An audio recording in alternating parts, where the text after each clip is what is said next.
It was later coined the ship that launched a nation, the Exodus 1947, the icon of movies and books and Zionist lore.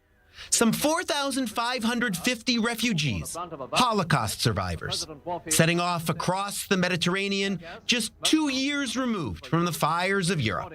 And on July 18, 1947, reaching Haifa, only to be turned back by the British then in control of the country. So on July 18, 2023, in a very different Haifa and a very different Israel, descendants of the passengers and dignitaries from near and far gathered at the National Maritime Museum for an anniversary event to take stock. My mother was pregnant with me on the ship.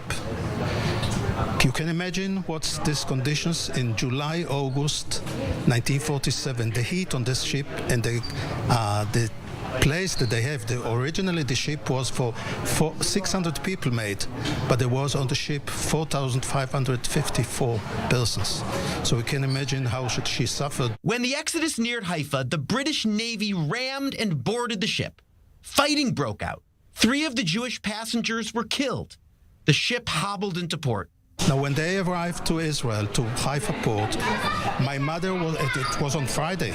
My mother and father were crying, seeing the Carmel mountain, and she said to herself, okay, today I will light candles, Shabbat candles, but unfortunately they were taken off the Exodus and brought directly on the deportation ship.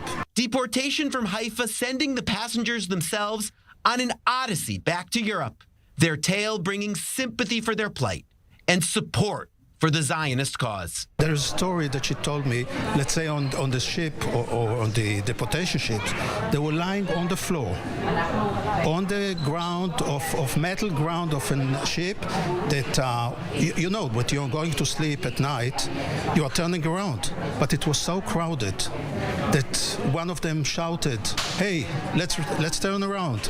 And all of them turned around.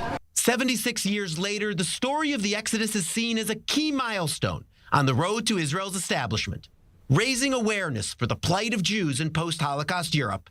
And the passengers themselves ultimately, after 1948, made it to the new state of Israel. My parents were part of a small group of young people from North Africa who didn't experience the Holocaust, and they did the best they could to help passengers who were Holocaust survivors from Europe. That's how my parents got to the Exodus, and that's where they had their honeymoon. This anniversary event had an especially high profile, with Israeli Defense Minister Yoav Gallant himself taking part, even amid another day of resistance with protests on Israel's streets.